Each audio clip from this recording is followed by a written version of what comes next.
فکر و خبر اب کے ذرا دیکھ ادھر بھی، دیتا ہے تجھے ساری خبر فکر و خبر بھی،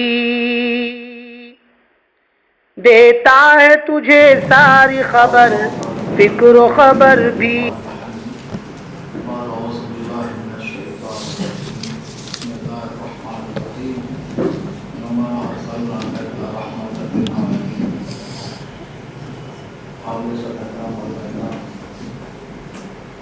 آج کی ہماری نشست اس مسئلے پر غور و خوض کے لیے طالب اسلام کو کیا چیلنجز درپیش ہیں اور علماء اکرام کی ذمہ داریاں کیا ہیں۔ آج کا سب سے بڑا مسئلہ اقتصادیات کے کوئی معاملات کا ہے۔ آج کا دور عالمگیریت کا دور کہلاتا ہے، گلوبلائزیشن کا دور کہلاتا ہے۔ مغرب یہ سمجھتا ہے کہ یہ دور اس نے شروع کیا ہے، جبکہ حقیقت یہ ہے کہ اللہ تبارک تعالیٰ نے بین الاقوامی دور، عالمگیریت کا دور حضور اکرم صلی اللہ علیہ وسلم کی تشریف آوری سے تقریباً 60 سال پہلے شروع کیا۔ دنیا میں جب بھی قومیں آپس میں قریب آتی ہیں، ان کے اندر تعلقات پیدا ہوتے ہیں، ان کے اندر ایک دوسرے سے غربت پیدا ہوتی ہے، تو اس کا سبب تجارت بنتی ہے۔ گزشتہ صدی میں بھی یہی ہوا کہ مغرب صنعتی دور میں داخل ہوا۔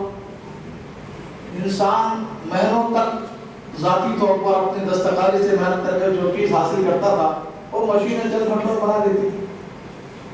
تو اب مغرب کو اس بات کی یورپ کو فکر ہوئی کہ یہ ہماری جو صنعتیں ہیں اس کا مال کہاں پر بکے گا، مارکیٹ کہاں پر ملے گی، اس کی کہاں اس کی کھپت ہوگی۔ تو پھر مغرب 19ویں صدی کا آخر میں اور 20ویں صدی میں چڑھ پڑا، ایشیا پر، افریقہ پر، مشرق بعید پر منڈیاں تلاش کرنے کے لیے۔ اسی طرح پر اللہ تبارک نے ایک دور شروع کیا تھا۔ ہاشم بن عبد مناف جو آپ کے جد امجد ہیں، انہیں اللہ نے وہ صلاحیت دی تھی، وہ فہم دیا تھا، بصیرت دی تھی کہ کسرا ایران اور قیصر روم ان سے مشورہ کیا کرتے تھے۔ انہوں نے دونوں سپر پاور سے روافد اور تعلقات قائم کیے اور ان سے تجارت کے لیے پروانہ راہداری حاصل کیا کہ جب ہمارے قریش کے مکے کے قافلے جب گزرے آپ کے علاقوں سے تو ان سے کوئی ٹیکس نہ لیا جائے، انہیں ہر طرح کی سہولت وہاں پہنچائی جائے، انہیں پوری طرح پر تحفظ فراہم کیا جائے اور ان کے ساتھ ہر طرح تعاون کیا جائے۔ وہ پروانہ راہداری حاصل کیا تھا اور اس کی روشنی میں قریش کے قافلے جو ہے سردی اور گرمیوں میں 2 سفر کرتے تھے۔ ایک سفر ہوتا یمن، ایران اور ہندوستان ہوتے جائے تک مال جاتا تھا، ایک اردن، سیریا اور ترکی ہوتے بھی یورپ تک جاتا تھا، جسے قرآن میں رحمت و شفا و صحت نام سے ذکر کیا ہے۔ اور عربوں کو غیرت دلائی ہے کہ تمہارا معاش کا ذریعہ انہی محمد رسول اللہ صلی اللہ علیہ وسلم کے جد امجد نے شروع کیا تھا تمہارے لیے، اور آج ان کے پوتے کے ساتھ یہ سلوک کر رہے ہیں۔ یہ محض اتفاق نہیں ہے کہ حضور اکرم صلی اللہ علیہ وسلم نے نبوت سے پہلے 15-20 سال تک عالمی تجارت میں، انٹرنیشنل تجارت میں حصہ لیا۔ حضرت صدیق اکبر، حضرت عثمان غنی کی انٹرنیشنل تجارت تھی۔ آپ کے بعد عبد المطلب چچا حضرت عباس رضی اللہ تعالیٰ عنہ کی انٹرنیشنل تجارت تھی۔ عشر مبشرہ میں اکثر افراد کو ملیں گے جو عالمی تجارت سے وابستہ تھے۔ تو یہ محض اتفاق نہیں، اللہ تبارک تعالیٰ ایک فضا بنا رہے تھے کہ جب اب عالمی شریعت اترنے والی ہے، وہ شریعت جس کا تعلق بین الاقوامیت کے ساتھ ہے، ساری قوموں کے ساتھ ہے۔ اگر کسی ایسی قوم کو دے دی جاتی جو مقامی ذہن رکھتی ہوتی، جس کا ذہن عالمی نہ ہوتا، بین الاقوامی نہ ہوتا، تو وہ کتابیں جو دوسری صدی میں مرتب ہو گئی تھی وہ مرتب نہ ہو پاتی۔ آپ سے پہلے جتنے بھی نبی آئے وہ مقامی نبی تھے، قبائلی نبی تھے، وہ قبائلی دور تھا۔ جتنے نبی دنیا میں آئے حضرت موسیٰ علیہ السلام اتنے بڑے نبی ہیں، پورا قرآن تذکرے سے بھرا پڑا ہے، لیکن ان کے ذمہ داری صرف اتنی تھی کہ بنی اسرائیل کو اللہ کے احکامات پہنچا کر فرعون کے مظالم سے نجات دلانا، بس پوری دنیا میں صرف اتنی ذمہ داری تھی۔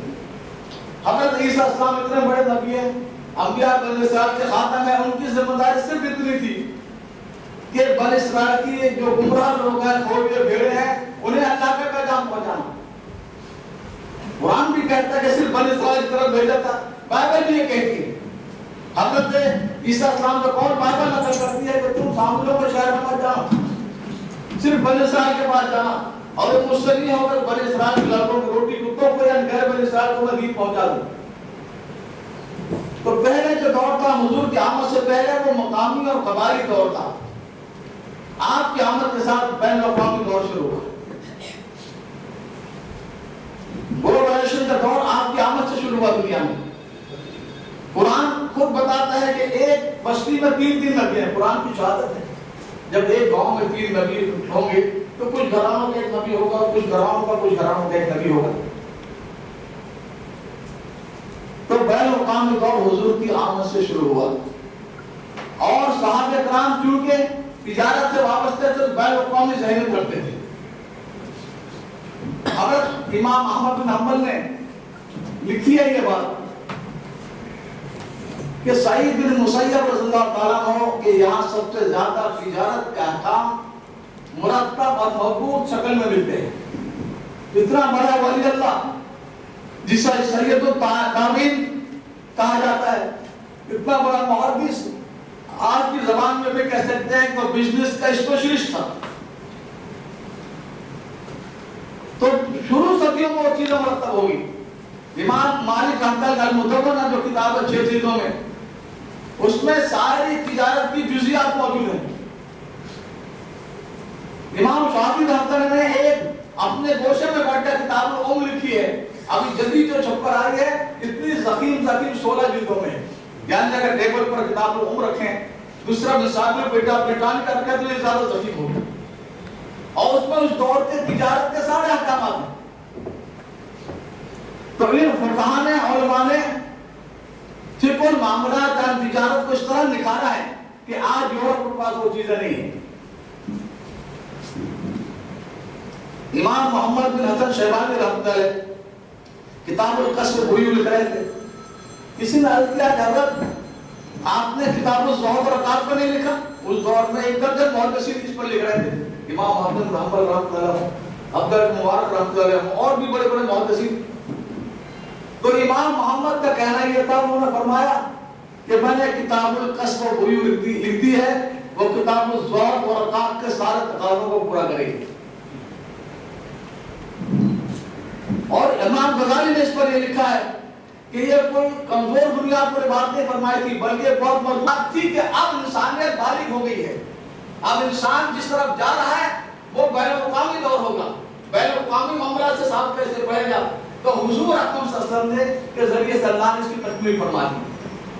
تو آج کے دور میں سب سے زیادہ ضرورت اس کی ہے کہ فقہ المعاملات کو ہم حاصل کر کے آج کی انسانیت کے سامنے ان کی ذہنی سطح کے مطابق آج کے اسلوب اور زبان میں ما صلی من قوم الا بلسان ہے، قوم ہی جو کہا، لسان کا مطلب جو ڈکشنری اور لغت نہیں ہے، لسان کا مطلب یہ اس قوم کا جو محاورہ ہے، اس قوم کا جو اسلوب ہے، اس قوم کا جو طرز بیان ہے، اس قوم کی جو ثقافتی مظاہر ہے، جو بیان اور اظہار بیان سے تعلق ہے، سب اس کو داخل ہے۔ تو آج دنیا کو سب سے زیادہ اس کی ضرورت ہے۔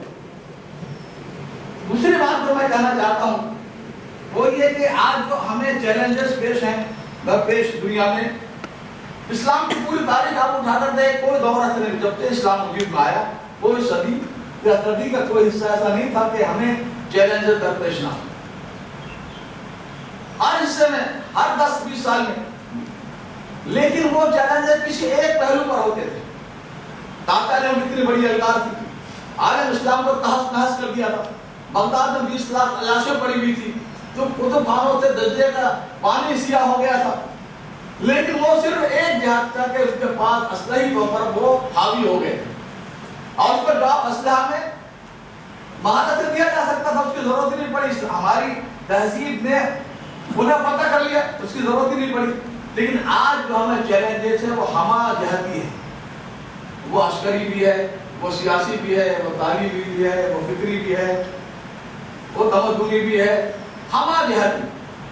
دادا جی نے کبھی نہیں پوچھا ہوگا کہ جامع ازہر میں کتاب الجہاد پڑھائی جاتی کہ نہیں پڑھائی جاتی. انہوں نے کبھی نہیں پوچھا ہوگا کہ کیا چیزیں. لیکن آج اس پر نظر ہے کہ مسجد کے ہمارے معمولات کیا ہیں. آج اس چیز کو مرتب کیا جا رہا ہے، نظر رکھی جا رہی ہے. ایک انسان اپنی اولاد کے ساتھ جو قریب اس میں بھی بیچ میں حائل ہے. آج کا مغرب کو یہ ہونا چاہیے، یہ نہیں ہونا چاہیے. میاں بیوی کے تعلق میں بھی حائل ہے. تو آج کا جو چیلنج ہے ہما جہتی ہے. اور ان ہما جہتی چیلنجوں میں سب سے بڑا چیلنج جو ہے وہ فکری اور نظریاتی ہے. دیکھیے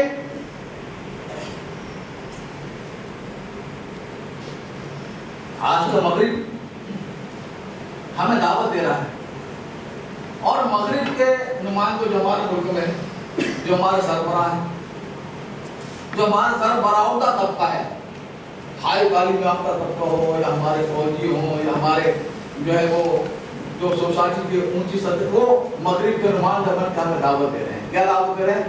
کہ ہم جہالت کو چھوڑ کر علم کی طرف آ جائیں، ہم تاریکی سے نکل کر روشنی کی طرف آ جائیں، ہم دہشت گردی اور ظلم اور جوڑ سے نکل کر عدل و انصاف کی طرف آ جائیں.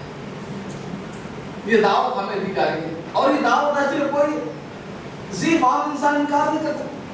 مجھے آپ کو کہا جائے جہالت چھوڑ دے علم پر آ جاؤ، کون انکار کرے گا؟ تاریکی سے نکل کر روشنی میں آ جائے، کون انکار کرے گا؟ ظلم و جبر سے نکل کے آپ عدل و انصاف انسان حقوق پر آ جاؤ، کون انکار کرے گا؟ لیکن یہ سمجھنے کی ضرورت ہے کہ مغرب کی مراد کیا ہے اس سے. دیکھیے مغرب نزدیک حد فاصل جو ہے دور کی وہ انقلاب فرانس ہے، جو 1781 میں ہوا. انقلاب فرانس حد فاصل ہے. انقلاب فرانس کے پہلے کے دور کو ڈارک ایج، قرون مظلمہ تاریخ دور کہتا ہے. انقلاب فرانس کے بعد کے دور کو روشنی کا دور کہتا ہے. انقلاب فرانس کے پہلے کے دور کو وہ جہالت کا دور کہتا ہے، اس کے بعد کے دور کو علم کا دور کہتا ہے. انقلاب فرانس کے پہلے کے دور کو ظلم و جبر کا دور کہتا ہے، اس کے بعد کے دور کو عدل و انصاف انسان حقوق کا دور کہتا ہے. تو ان کا جو روشنی کا اور علم کا اور انسان حقوق کا دور ہے، اس کی عمر تقریباً 200 سال کی. یہ تصور ہمارے یہاں پر بھی ہے. آپ کسی مسلمان سے تذکرہ کریں کسی ایسے واقعے کا جو نزول قرآن کے پہلے کا ہو، بے ساختہ وہ کہتے ہیں کہ دور جہالت کی بات. تو ہمارے نزدیک یہ دور ہے کہ قرآن کے نزول سے پہلے کا دور جہالت کا دور تھا، اس کے بعد علم کا دور. قرآن کے نزول سے پہلے کا دور تھا ظلم و جبر کا دور تھا، اس کے بعد عدل و انصاف کا دور شروع ہوا. قرآن کے نزول سے پہلے تاریکی کا دور شروع تھا، اب اس کے بعد روشنی کا دور شروع ہوا. یہ تصور ہمارے یہاں ہے. پہلا فرق یہ ہے کہ مغرب کے روشنی اور علم کے دور کی عمر ہے 200 سال، اور ہمارے علم کے اور ترقی اور روشنی کے دور کی عمر ہے 1400 سال. پہلا فرق یہ ہے. دوسرا فرق یہ ہے کہ علم کا دور کسے کہیں گے آپ، روشنی کا دور کسے کہیں گے، عدل انصاف کا دور کسے کہیں گے. اس سے بھی بڑا فرق ہے. مغرب نے یہ انقلاب فرانس کے بعد جس طرح پر شہنشاہ بادشاہ جاگیرداروں سے خلاصی حاصل کر لی، نجات حاصل کر لی، اسی طرح اس نے چرچ سے، بائبل سے، غور سے، عیسیٰ علیہ السلام سے، خوف سے نجات حاصل کر لی. اب مغرب کہتا ہے کہ اب ہم جو ہے ہمیں کسی کی ڈکٹیشن کی ضرورت نہیں، ہدایت کی ضرورت نہیں. ہم بالغ ہیں، بالغ بچہ باپ کو انگلی پکڑ کے نہیں چلا سکتا، وہ خود اپنے فیصلے کرتا ہے.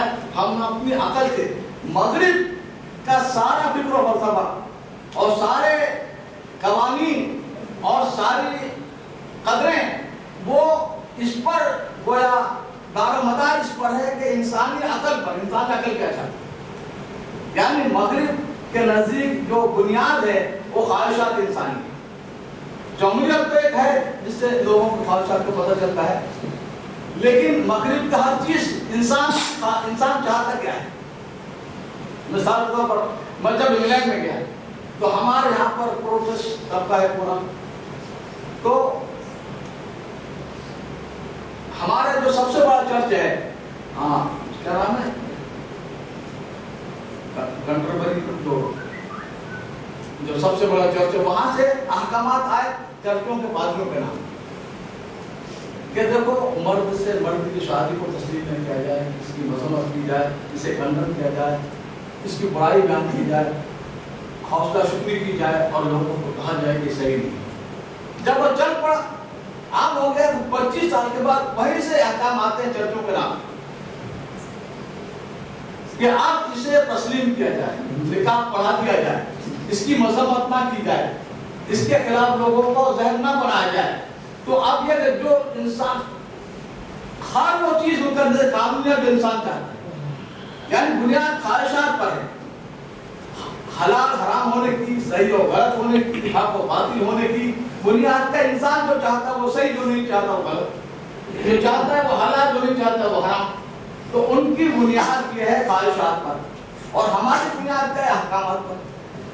قرآن میں جگہ جگہ اللہ نے فرمایا، سورہ مائدہ میں ایک جگہ فرمایا فَحَكُمْ بَيْنَهُمْ بِمَا أَنزَلَ اللَّهُ، اے حضرت محمد صلی اللہ علیہ وسلم کے درمیان میں آپ فیصلہ کیجئے بِمَا أَنزَلَ اللَّهُ، وحی آسمانی وحی اور آسمانی تعلیمات کے مطابق، وَلَا تَتَّبِعْ أَهْوَاءَهُمْ، اور ان کے خواہشات کی پیروی نہ کیجئے۔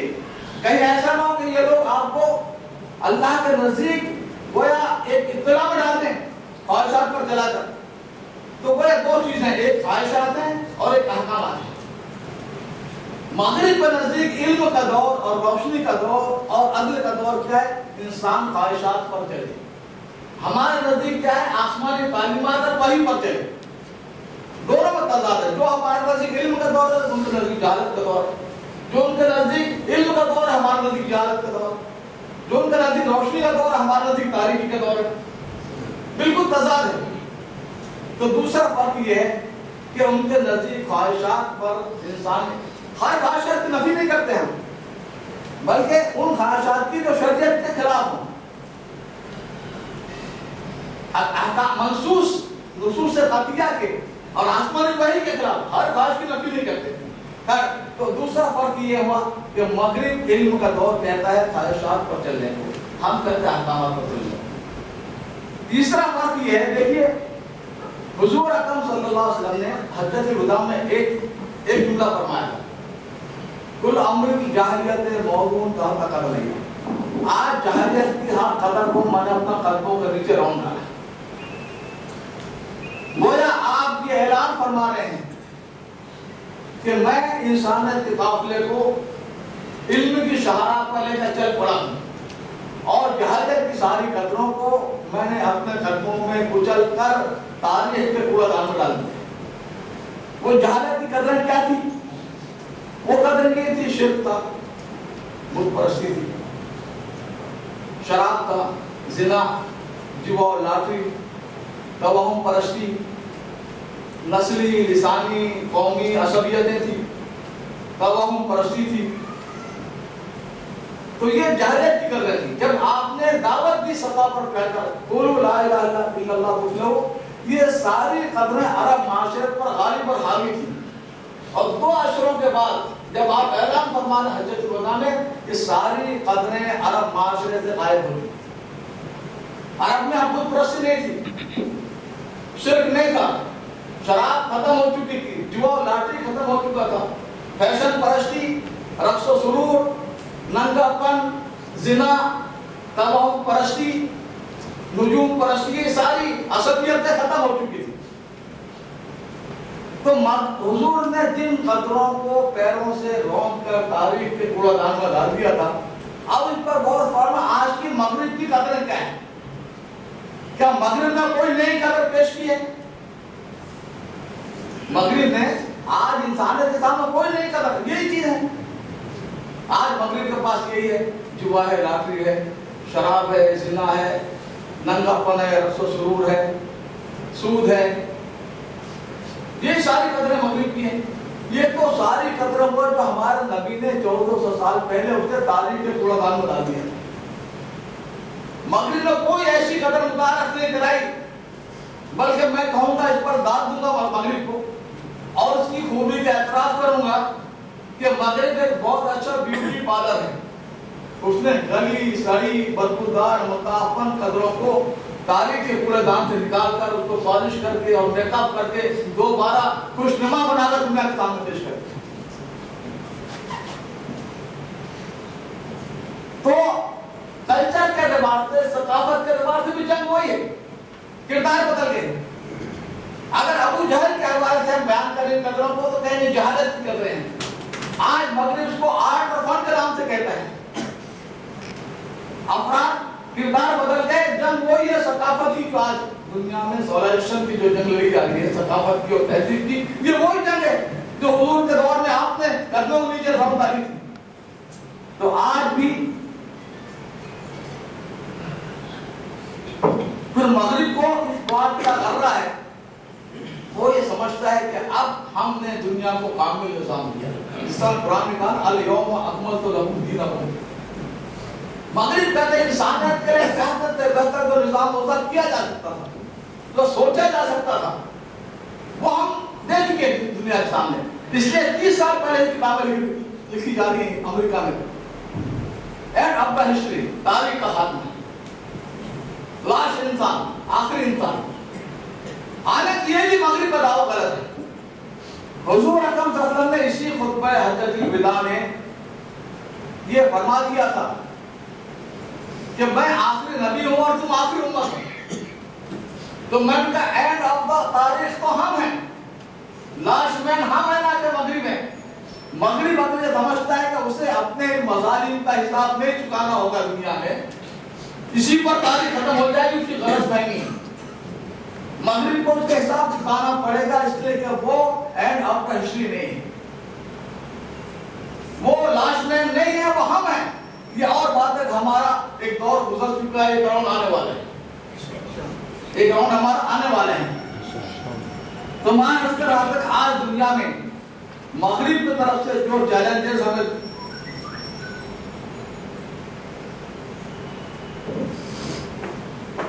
درپیش ہیں، وہ اصل نظریاتی ہیں، ثقافتی ہیں، اقدار و قدروں کے ہیں، اور اس کے جواب کے لیے ہمیں اور علماء کو تیار ہونا پڑے گا، ہمیں تیاری کرنی پڑے گی.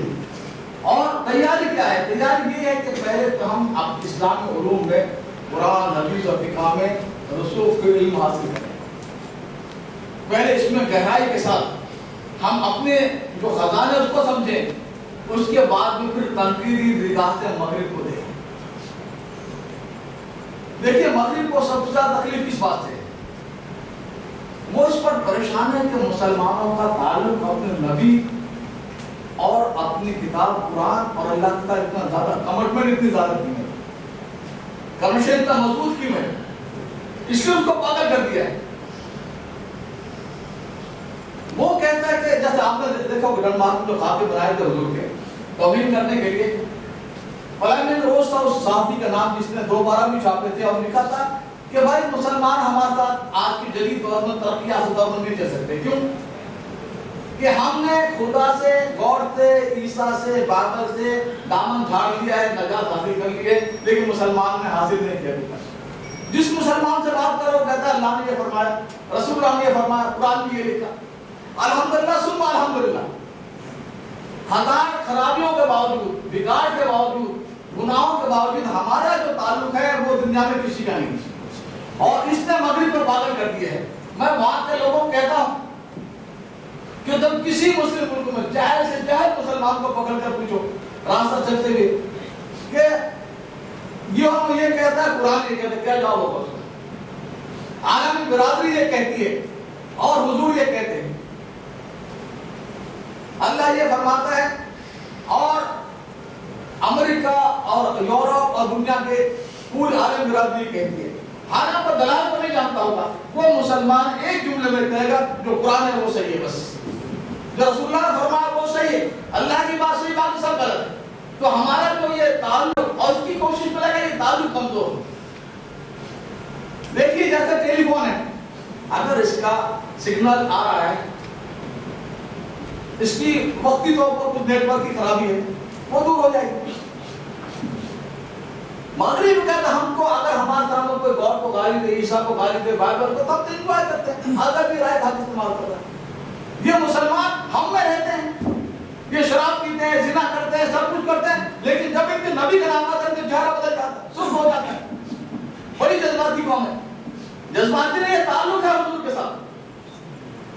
تو میں نے کہا یہ اگر اس کا سگنل ہی ڈیڈ ہو، کرپشن ہی ختم ہو گیا ہو، تو وہ انجوائے کرے گا جیسے تو انجوائے کرتے ہو، بچے کھیلیں گے اس سے۔ لیکن ہمارا الحمدللہ ہمارا سگنل اور کنیکشن قیامت تک کا ہے، ہمارا بیلنس قیامت تک کا ہے، ہمارا جو ہے وہ کبھی ختم ہونے والا نہیں ہے۔ اس لیے ہمارا جو تعلق کنیکشن ہے اس پر کوئی انگلی نہیں اٹھا سکتا۔ تو یہ اللہ نے، اللہ کے نبی صلی اللہ علیہ وسلم نے جو ہمارا کنیکشن قائم کیا تھا وہ قیامت تک کے لیے تھا۔ اور الحمدللہ آج بھی اس بگڑے ماحول میں بھی مسلمان کا تعلق اس پر باقی ہے۔ اب ایک آخری بات عرض کر رہا ہوں، مغرب کی کوشش یہ ہے، پہلے تو کوشش کی قرآن کو بدل دو، بہت سارے قرآن میں نقلی بنائے، اب وہ چاہتا ہے کہ قرآن کے معنی بدل دو۔ میں نے وہاں پہ دانشوروں کو ایک مرتبہ کہا کہ آپ کیا حماقت کی بات کر رہے ہیں بھائی، عربی زندہ زبان ہے کہ نہیں؟ یہ کوئی سنسکرت زبان نہیں ہے، یہ کوئی ہبرو زبان نہیں ہے جو مردہ ہو گئی 1400 سال سے۔ عربی زندہ زبان ہے، وہی آج بولی جا رہی ہے، وہی محاورات ہیں اس کے، عربی زندہ زبان ہے۔ اور نبی نے جو تشریح کی ہے، کسی آیت کا جو عمل کر کے دکھایا ہے یا جس کی تشریح کی ہے، وہ محفوظ ہے کہ نہیں؟ ایک 12 سال کا بچہ کمپیوٹر بیٹھ کر وہ معلوم کر سکتا ہے کہ نہیں اس آیت کے بارے میں نبی نے اس طرح عمل کیا اور اس طرح پر کی تشریح کی۔ دین اسی کا نام ہے، ایک تو اللہ کا احکام ہے، وحی ہے، اور ایک نبی کی تشریح اور بیان ہے نبی کا۔ جب ایک مسلمان کو اس تک رسائی ہے، عربی زندہ زبان ہے اور حضور کی کیا تشریح تک رسائی ہے، تو تمہاری بکواس کون سنے گا میرے پاس کہ تم کبھی شاید یہ نہیں بلکہ یہ مانا ہوں گے؟ تو میں عرض کر رہا تھا کہ آج سب سے زیادہ جو ہماری مغرب کے ساتھ جو تصادم ہے، جو کشمکش ہے، وہ فکری بھی ہے، نظریاتی بھی ہے، اور سب سے زیادہ تکلیف اس کی ہے کہ ہمارا تعلق اپنے دین کے ساتھ اتنا گہرا کیوں ہے۔ اور اس کے لیے ہمیں ضرورت ہے کہ ہم آج کی زبان، آج کے اسلوب میں اسلام کے صحیح پیغام کو دنیا تک پہنچائیں۔ اور آج کا جو اکنامک مسئلہ ہے، تجارت مسئلہ ہے، اس میں اگر ہم دنیا کے سامنے حل پیش کر سکیں، پوری دنیا تباہی کی طرف جا رہی ہے، ساری دنیا تسلیم کرے تو انشاءاللہ اسلام کا مستقبل بہت روشن ہے۔ اور اگر ہم اس کے قابل ہو سکے، ایسے لوگ پیدا کر سکے جو اس کمی کو پورا کر کے ضرورت کو تمام کا ادا کریں، تو انشاءاللہ آپ دیکھیں گے کہ اسلام کا اسی طرح پر غلبہ اور بولبارہ ہوگا جیسا کرنا ہوا تھا۔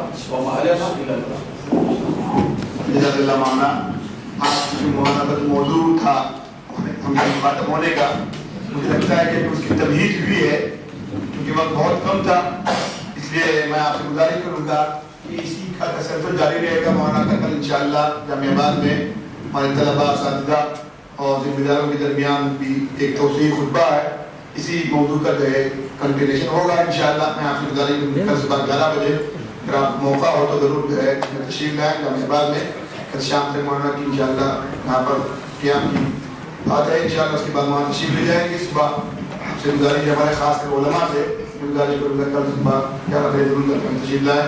میں مولانا کا ہماری اسلامیہ کی طرف سے، اکیڈمی کی طرف سے، مسلمانوں کی طرف سے بہت مشکور ہوں کہ عدم المفتی کی باوجود تشریف لائے۔ شاید کچھ اداروں کا کل دورہ فرمائیں گے اور کل قیام رہے گا۔ اللہ سے امید ہے کہ انشاءاللہ مولانا کو بار بار اللہ یہاں رکھیں گے، ہم کو توفیق دیں گے، سعادت دیں گے، مولانا آئیں گے بار بار۔ اور خاص مولانا کا علمی موضوع ہے، توفیق بعد مولانا دیتے ہیں، علم اور جو ہے علمی انداز میں مولانا سمجھانے اور سائنٹیفک انداز میں سمجھانے کی کوشش کرتے ہیں، جیسے کہ آپ کو اندازہ ہوا۔ اللہ سے ہم دعا کرتے ہیں کہ آپ کا سایہ تعدیر سلامت رکھے، ملت، امت، پوری انسانیت آپ سے مزید مستفید ہو، آپ کی اس علم کی یہ دریا بہتر ہے اور پوری امت اس سے استفادہ کرے۔ مولانا ہمارے صدر جلسہ مولانا اقبال صاحب کی سے میں گزارش کرتا ہوں دعا پر